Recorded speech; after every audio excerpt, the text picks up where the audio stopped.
saludo muy especial para la señora Stanislava Mazó, más conocida como Ñataní, que hoy está de cumpleaños en San Lorenzo, Estero Cambá, en Bucú.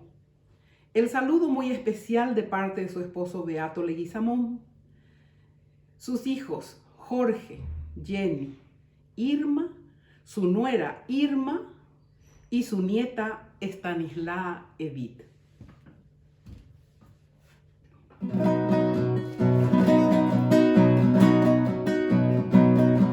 Ay, oye, para cantarte en tu día esta agreste melodía da sapeta jor de bearoche pollo en tu fecha aventurosa y este manojo de rosa de chaipona balbote. Despierta mi madre hermosa de arayarore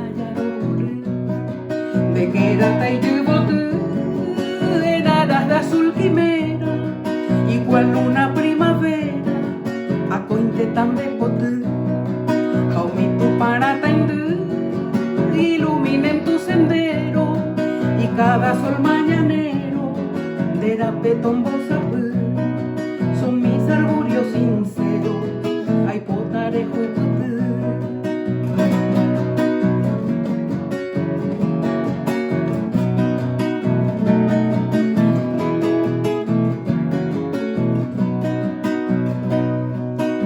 mi apona, te traigo mi serenata junto a la luna de plata y andereza pejamá.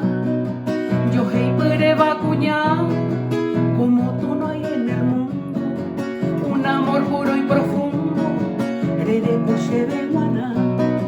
Por eso en tu día fecundo te dejo por ajena y saca mamón risueño el sol ya se asoma y ya despiden su aroma de cora y bote o cuco y maumizapé y los pájaros cantores entonan himnos de amores de aragüero joré y yo te traigo estas flores de popenguanaches.